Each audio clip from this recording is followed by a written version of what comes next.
Okay, I'm going to call the meeting to order. Being the special council meeting of Warwick Township Council, March 24th, 2025, with a 3 o'clock start time. So I'm going to call the meeting to order. I remind you, council, of disclosure of pecuniary interest or conflict of interest. Does anybody have one at this time? Seeing none. Also like to welcome everybody who's joining us through our YouTube page. Welcome. And I'm now going to do the acknowledgement of ancestral lands. We acknowledge that the Township of Warwick is located on the traditional lands of the Anishinaabe, as well as the many Indigenous nations in Ontario, whose footsteps have marked them for centuries. We also wish to acknowledge that we are situated on Treaty 29 and Treaty 25 territories signed by Chippewa chiefs. We offer our respect and gratitude for these lands. Council, if I could, let's go to number 5 on the agenda. We have councilors' commitments and items. Let's start with commitment dates. Does anybody have anything they wish to add to the list today? Councillor Morris. Yes, I will not be available August 9th to the 16th. Very good, Councillor. Thank you. Anybody else wish to add to that list? Seeing none, I'm going to do councilors' items. We are missing a couple of councilors today. I'm going to start with you, Deputy Mayor Kallenberg. I have nothing today. Thank you. Thank you, Deputy Mayor. Councillor Morris. I have nothing today. Thank you. Okay, I just have a couple of things. First off, I'd like to congratulate the Watford Firemen as well as the Rotary Club for putting on another very successful pancake breakfast on the weekend. The crowds looked to be good and the food sure tasted good. That's for darn sure. On a little more serious note, Council, I had a couple of phone calls over the weekend from some more residents concerning the Best Start program at East Lambton Elementary. For next year, having the service for before school and after school to be canceled. And so what I've done is I've reached out to Lambton County, who actually helps to administrate the finances to Lambton Rural Child Care. So I'm just going to read a little piece in my findings thus far in investigating this. So in response to the recent letter from Lambton Rural Child Care to parents of the East Lambton Best Start program regarding the closure of the before and after school program, I have reached out to the County of Lambton Children's Services Department to better understand the situation and the next steps as the service system manager continues to investigate. Children's Services is collaborating closely with Lambton Kent District School Board to explore all viable solutions to ensure child care services will be available in September of 2025. I will share additional details as soon as they are confirmed. Additionally, I have communicated to our community's concerns. I have communicated our community's concerns and offered support to help retain child care services within the Watford area. So I made that inquiry through the municipality on behalf of Warwick Township Council. And I look forward to updating the public as we find as more information becomes more public and comes to us. So I just want to let people know we are aware of it. We did just find out about it Friday when the letter went to the parents. So I want to thank the parents who reached out to let us know. And again, we've reached out to Lambton County and we appreciate the help that they're giving us on this. I want to make it very clear, Lambton County does not run that service though. So again, that's the county trying to help us out because they are the providers of funding that comes from the province through the county back into the organization. So I just wanted to make that clear to everybody who's tuning in today. So thank you for that. And that's all I have for councilors' items. We're going to go to staff reports number 5 or number 6 on the agenda. I don't believe there's any staff reports, Madam Clerk. Thank you. We do have a delegation that's here to present today, and we're going to get right into that. We have Jesse Uspitz and Joe Nethery from Niagara Planning Solutions, and they're going to present on our zoning bylaw update. So, gentlemen, are you both presenting? So if we could have you come up here to the front, please. Our meetings are all live streamed. So we'll have you come up and give you a chance to get situated. And how our system works is once you hit the microphone button, you are live. So we'll give you a chance to get situated and share the microphone if you'd be so kind. So again, welcome. We're a rather informal group here at Warwick Township Council, so we'll give you the floor, let you make your presentation, and we can ask any questions of you during or maybe after. So welcome, gentlemen. Uh, Through the chair, good evening, members of council. My name is Jesse Ospitz, and I'm a principal planner with NPG Planning Solutions. I also have my colleague here, Joe Nethery. He is the founder and principal of Nethery Planning. And we are the consultant team leading the zoning bylaw updates for the township of Warwick, the town of Plimpton, Wyoming, and the village of Point Edward. Next slide.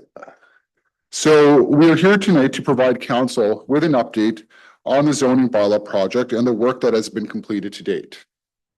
We will take a couple of minutes in the beginning to speak to the purpose of this project, the project timeline, and where we are at in the process. We're going to go over the majority of the presentation covering the findings of the discussion papers. Joe is going to provide an overview of the discussion papers, and I will speak to some of the specific papers related to each of the municipalities, in this case, Warwick. Next slide, please. So there has been, in preparing these discussion papers, I would like to point out there have been several changes to provincial legislation and policy that has occurred. For example, through Bill 23, three residential dwelling units are now permitted as of right on all service residential lands in a settlement area. There's also provincial policy that permits ARUs on agricultural lands. There's also new regulations that set out requirements for additional residential units. Zoning bylaws are also required to comply with updates to the county and local official plan. As you are aware, the local official plan provides guidance on permitted uses throughout the municipalities and also provides some guidance with regards to zone standards. It's also important to update the zoning bylaw to ensure that it is up to date with contemporary planning and development standards. This whole process is designed to make sure that the planning and development process is more efficient by reducing redundancies, permitting more housing to be built, and overall saving time commitments involved with the planning approvals process. All of these factors contribute to the need for updating the zoning bylaw. So the zoning bylaw update is occurring in a few phases. The first is the preparation of discussion papers, which we have completed. And following this, we are going to be preparing updates to the zoning bylaws. And then we will have the statutory meeting, so an open house and public meeting. And lastly, we will present these bylaws for adoption to council. I'm going to turn it to Joe Nethery to go over the discussion papers at this time. Thank you, Jesse. Good afternoon, council. Thank you for having us today. So these discussion papers are effectively the background research and review of the township's current zoning bylaw. In going through them, we've made a series of recommendations that are effectively form a roadmap to preparing the new bylaws and those updates as Mr. Ospitz just suggested. They cover a range of topics. We have 10 of them that are applicable in the township of Warwick itself. And on these following slides, we'll provide a bit of an overview in terms of what we have found and what we are recommending so far. So in the first batch of papers on a common administrative and customer service items, generally when we are approached to undertake a project like this, we're asked how the bylaw can be made more user-friendly, more easy to read, how we can take advantage of certain things that are baked into provincial legislation to make the overall delivery of a zoning service more effective in a municipality. So what we are recommending in terms of those updates that Mr. Ospitz just spoke to, we're recommending those are coming in the form of a repeal and a replace. That the town, we will be putting forward a new zoning bylaw in front of council when those drafts are fully prepared. We can also go further into the report and we talk a little bit about the section ordering and the structuring of the document itself in a manner that we think and would hope will ensure that the document is good and easy to use, with a point to your current document, which is already in fairly good shape. In terms of definitions itself, there will be updates that we'd be recommending as a part of our work. The usual batch of recommendations that come out of this work include stripping out some older, outdated terminology as the legislation as land tribunal decisions have evolved around items, how the policy language itself has changed. If there's any vagueness or lack of clarity for which we have feedback from staff, both township and county, in terms of for areas that we can tighten things up a bit better and somewhat. And if there's any duplications or overlap that we're able to strip out as well. Noting, like in many older zoning bylaws, there's a range of retail-oriented terminology of industrial size or larger scale service industries as well, and employment on industrial lands. Are there things that we can do to help lighten that regulatory burden a little bit? Now, a key part of doing any of that work and messaging that we hear from Mr. Ospitz and me going forward, and I'm sure you've heard from staff many, many times, we need to conform to the official plan. So whatever it is that we are doing with that terminology and the resulting permissions needs to be in alignment with the official plan that got updated a couple of years ago. If we're looking to go outside of that boundary, Mr. Ospitz and I might have some not good news in that regard, but hey, we're here to take that. We're making sure we're taking that feedback back and we can see what it is that we can do as a part of finalizing this project. There are a lot of technical terms. There are a lot of concepts in there that are difficult sometimes to communicate out. So we're going to have some ideas in terms of presenting the final document itself to support some wayfinding and some navigating through the document itself, in order to help people who might be undertaking self-service online to try and figure things out a little bit better, to help them come in and armed better for a conversation with staff and council going forward. The next paper itself was on use permissions and their associated standards. We've undertaken a read at how the existing zones themselves align with the official plan and the revised designations that are in that document itself. Overall, generally speaking, things look pretty aligned already today. The new official plan did not make a large number of changes in that sense that we can't navigate or work around. We would be looking to update some of those permitted uses, the actual check marks, the yeses and the nos that are in the individual zones themselves, to ensure that that alignment is there. Hopefully reduce the need for applications coming forward in order to unlock a new business or an expansion on an existing business, house, or building, so long as, of course, it's compliant with the overall intent of the official plan itself. This includes in particular some additional permissions around mixed use. If we need an example of that, I guess we can look out the window and across the street where you would see commercial on ground floor and hopefully some residential above as well, trying to ensure that we can unlock some of those opportunities to make effective use of your existing infrastructure and resources here in the township.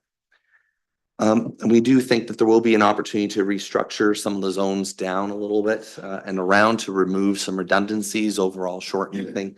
We're all about, here you are, a couple of planners who are coming in looking to streamline and reduce your red tape, not add more onto it. So we do think that there will be some opportunities to streamline some of that stuff down, especially in an existing residential context, to provide that overall simplification of administration. And we do go into detail in another technical paper on the zone standards themselves, looking at the heights, the setbacks, landscape, open space, and what changes, if any, would be needed there. There will also be, actually, no, save that one for a next slide here.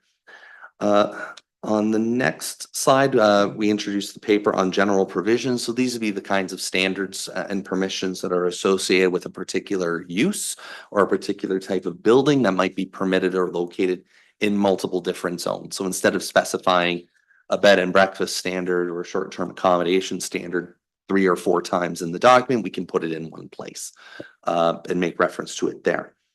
Accessory buildings, home occupations as other examples. There's already fairly comprehensive record of those as we see them in the draft in the current zoning bylaw as we go about preparing the draft. If we do identify any issues that come forward or we receive some feedback on some other issue areas that you might be hearing about from your constituents, we'll obviously want to take note of that and ensure that we're appropriately addressing it in our final recommendations. There will be some additions that we're looking at to ensure that regulations are aligned, generally speaking, with some more contemporary approaches to dealing with these particular issues. Noting, Mr. Auspitz mentioned some of the other provincial changes as well, wanting to make sure that things like on-farm diversified uses, agriculture related uses have an appropriate framework within the bylaw itself to hopefully make it easier to let those good uses and those good proposals go forward and ensure whatever checks need to be applied are being applied where there might be those questions that a council or a municipality would wish to consider. On a bylaw documented side, it's important to recognize that, we are dealing with a bylaw, we are dealing with municipal legislation. There's a style, there is a flow that we have to bring in these sorts of documents, but we understand that these are one of the most frequently accessed bylaws by a broad range of stakeholders and members of the public, including yourselves as well.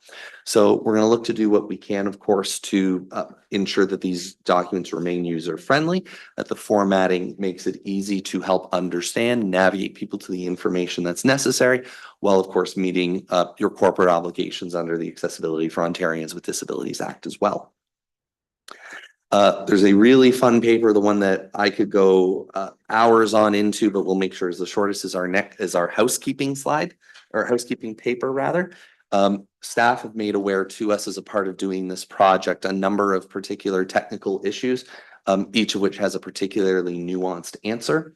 So if you're really hardcore into zoning like I am, that's the paper I would recommend that you get most excited about. And we also have, of course, done a paper on parking standards as well. Yeah, you'll see in the very first bullet, we're looking at updating the existing parking ratios to ensure alignment with current best practices. The general trend on zoning reviews near universally across Ontario is that the requirements for parking spaces come down. This is generally found in a trend where recent applications will come forward and the parking standard is high and we're looking for that particular reduction, and that's what it seems to take in order to make the business item happen. So we are looking at those particular parking standards, the feedback that we've received again in doing this work so far to ensure those ratios are accurate, that they remain up to date. And of course, hearing back today as a part of this, any questions or comments that we might have early and upfront there. And we'll of course be looking to do our usual planner-centric sorts of items, including looking at where there's shared parking standards, shared parking requirements, what the standards and requirements would be for those, bicycle parking standards as well to ensure that those spaces are being provided in new projects where necessary.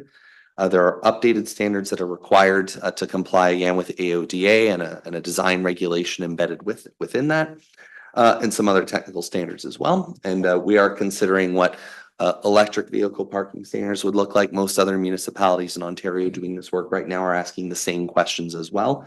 If there's a particular need to mandate charging stations, if there is not a need to mandate charging stations, is there a particular design requirement that's associated with that as well? And again, we're in the feedback stage here. No recommendations made, no decisions made at this point, just recommendations. So before I hand it off to Jesse here to discuss a Warwick specific paper, the last general discussion paper is on special provisions themselves, those site specific or a pair of site specific standards that tend to take up most of the text and the space within the document itself. We have been looking, number one, we have been looking at recent applications, recent approvals of both bylaw amendments and variances to ensure that the parent zone standards themselves remain accurate in the hopes of being able to potentially reduce or relax some of those standards where it may be appropriate. And of course helps us to understand as the outsiders coming in what general trends you have been seeing as a council, as a committee of adjustment, as a corporation over recent months, recent years rather, and seeing what lessons we can learn from your experiences there. And we're obviously going to be looking at some of those individual recommendations to inform any tweaks, both to the content of the special provisions themselves and the parent use permissions and the zone standards too. So that's, those are the common suite of papers across our total project. Jesse, I'll turn it to you to the mixed commercial industrial zone. Thanks. Yeah, so, this, we had prepared, we had prepared, some, discussion papers, for each of the municipalities that were specific to the municipality itself. This discussion paper examined the township's mixed-use commercial industrial zone in order to determine an approach to updating, the zone. This was done by evaluating conformity with the official plan, reviewing site-specific zoning, and researching best practices from comparable municipalities to determine if there's any gaps. Overall, probably the biggest thing we found is that there are missing uses from the official plan, and that should be included within the zone. There were some, have also looked at some comparable zone standards, and we found they're generally pretty close. Yeah. So next slide. Yeah, so while updates are required to zone standards, consultation with township staff and industry professionals is key in order to ensure the updated standards are appropriate and will facilitate proper development. We also identified that the updated zoning bylaw should consider where additional regulations may be appropriate in the zone, such as in treating the interface between sensitive and non-sensitive land uses, or in including additional requirements for a specific use to address potential land use impacts. Yeah. Good. So I think we'll talk about our next steps. Sorry, yeah. So following this, the next steps for this project will be to prepare a draft bylaw. The draft bylaw will be shared with the public, and opportunities for comment and review will be through the open house and public meeting. We will review this feedback and incorporate them where applicable in the final zoning bylaw to council. So this concludes our presentation and the status of the project up to date. At this point, we're happy to answer any questions the council may have. Okay, thank you very much, gentlemen, for your presentation. Does anybody on council have any questions at this time? Councilor Morse. Yeah, just a quick one. You mentioned parking in the OADA for the handicapped in area. No, you just worried about parking. You're not worried about access and egress to buildings? Is the correct mention, Mr. Chair here? So through you, Mr. Chair, to the councillor, that is correct. We limit ourselves to the parking standards on designs like this. I would anticipate ensuring that the bylaw document itself would have a general provision that speaks to enabling, unlocking, and supporting the access into buildings. But generally speaking, that's a building code matter. And one thing we try and avoid to the best of our ability in a zoning project is to put regulations in areas that the building code already has covered. Thank you. No, that's good. Thank you. Anybody else have any questions? Okay. You're going to get let off the hook easy today, gentlemen. So we look forward to seeing the draft. We look forward to obviously having this discussion with our Lambton County partners when it comes to planning. Unless there's somebody from Lambton County that would like to make a comment or anything at this time. I'm not seeing any. Very good. Thank you, gentlemen. Appreciate it. Thank you very much.